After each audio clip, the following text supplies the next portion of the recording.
Hello, Helena. It's Emily McVeigh, Executive Director of the United Way of the Lewis and Clark area. We're here for this week's United Way Partner Spotlight with part of the Fuse leadership team. We have Kelly with Criminal Justice Services and Jeff and I from United Way, and we are just a small portion of the Fuse leadership team. And we're just going to give a little overview of Fuse, which stands for Frequent Users of Systems Engagement. And that is a project we've been working on for about 6 years in our community. Right now, St. Peter's Health is the lead on that. That has, we've all kind of taken a turn, taken the lead on some of that project, pieces and parts. St. Pete's has 2 case managers. They call, not case managers, sorry, I'm blanking on the word there. Community health workers. Community health workers. Thank you guys for giving me words. So they have 2 really wonderful community health workers that have usually around 20 clients, and they help them with all kinds of different services and help them get housed, really most importantly, because housing first and then getting them stability is one of the pieces that we really work toward. And they've seen really tremendous results over the last couple of years. They have, and their theme, as we're going to talk later about the summit, housing is healthcare. Folks, and let me go back to our introduction to Fuse. As you can imagine, folks who are unsheltered and who are overutilizing things like the emergency room or our detention center for a warm place to be, these are the folks that kind of bubble to the top and become work with our home health workers, or I'm sorry, community health workers, and they help those folks get a primary care physician, and they help keep them out of lower the recidivism in our detention center.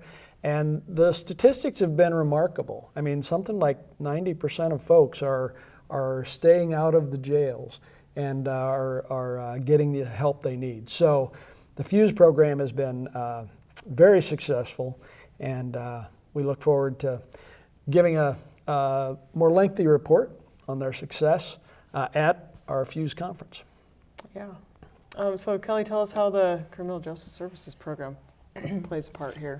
I think that criminal justice system as a whole has a propensity for really keeping those in poverty. And I just think of some of the defendants that we've seen. We have a pretrial services program, so if somebody's charged with a crime, they have about 9 months between that charge and when they actually appear in court. So if they are arrested and booked into the detention center and they're waiting for that court date, regardless of whether they're innocent or guilty, they're waiting in our detention center for those 9 months. If they're not assigned to the pretrial services program, waiting in the detention center means they lose their housing, they lose their job, they lose their connections with their family. So we really look at pretrial services and our communities, our judges' ability to assign folks to pretrial services so we can make sure folks are making it to their court dates and keep the community safe. But at the same time, one of the benefits of doing that with pretrial services is we can keep people housed. And if they're not housed already, we can start working towards getting them housed.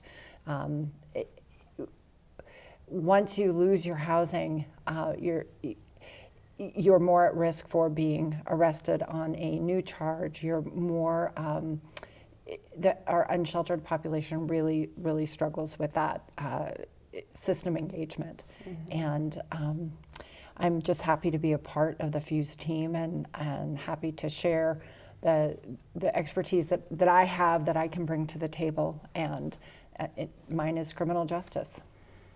Yeah, it really has taken a community team to bring Fuse together. It's been a really great team of people working on this. It's Helena Housing Authority, Good Samaritan Ministries, Many Rivers Whole Health, Aware. The list goes on and on. It's a really great team. People can go check out some really great videos about the success of Fuse and the clients that they put together for the gala this year that are on the St. Peter's Health website tells the story of a couple of different clients and how they've walked through the Fuse program, and just, how it really helps stabilize people in their world. It gets them housing, it gets them that really stabilized medical care, mental health care, if they're in need of, just food resources a lot of times, and clothing, and really some basic needs are being met here. And the Fuse workers are able to do that for people on a pretty big scale. And I hate to say money savings or cost savings, because we're able to save a lot of money for the jails because we're not putting people in jail. We're stabilizing people and they're not seeking that as a service. But it's really cost sharing. And so we're serving the people in a different way, and we're moving those funds that aren't being spent over here. And so we're really able to help and spread those dollars out amongst a lot more people instead of spending them on the top 20 or 40 people. We're able to help hundreds more people with those dollars because they're not really focused in on that one group. So I know when people say, we're saving a lot of money, well, no, really, we're sharing that money across the community in a better, more effective way. So. And it's taking less money. It takes more money to have somebody stay in the detention center at $125 a day. Yeah. And I'm always impressed with St. Peter's. Their data and their tracking and how much money they're showing. Those emergency room visits are incredibly expensive. So saving on those emergency room visits for the individual who uses the emergency room for their primary care, and like you said, connecting them actually with a primary physician. So you are absolutely saving money and then allowing the community to come together. You mentioned all the great people at that table. It's one of my favorite meetings to go to. I'm always sorry when I miss it, just because there are so many voices and it's a representation of our community. Yeah. So this is the third year we'll be putting on the Housing is Healthcare Summit collectively as a team. That will happen October 7th through the 11th.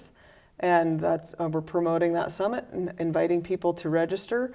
We're hoping to get people registered for that by October 1st. I think we're putting on the best summit so far. I agree.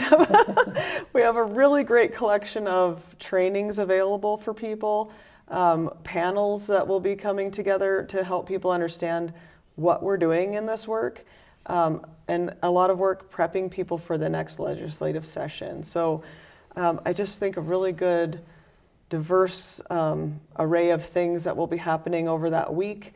We always start with a panel on Monday night to just kind of start out the week with some voices of the people that we work with, and then leading into some of the work that we do, training people. We have a landlord appreciation breakfast, and then we're going to end the week with a little bit of a surprise meeting on Friday. And we're not giving all the details, but people should definitely come because they're going to learn a lot at that Friday event. But I'll let you guys share a little bit more about what your favorite classes might be. You want to talk about legislative training and criminal justice system legislation. Do you know anything about those? So I know a little bit. I can tell you that I will be presenting, and I'm really excited about that, on bail and what comes along with bail and that bond setting. So if someone is given a cash bond that they can't afford, then they end up staying in the detention center. And we're looking at research from across the United States and how other states are approaching cash bond, and in some cases eliminating that cash bond. So what can we do to keep our community safe, to make sure that people stay housed or get housing, and stay out of the criminal justice system altogether? So I'm excited to present my topic, and I have signed up for every single one of the sessions. So that's great. Some of the other, I'll just share some of the other things that are coming up. With the legislature coming up soon, we'll have some folks talking to us about how to have an impact on your legislature and how to contact your representatives and things like that, and senators, how to do that effectively regarding the housing issues. We, as you mentioned, we'll have a landlord appreciation breakfast. These are folks that are doing a lot of the work. We will, one project that I'm worked on is we're going to have one session with references to Medicaid expansion, and there's a lot of questions in that area.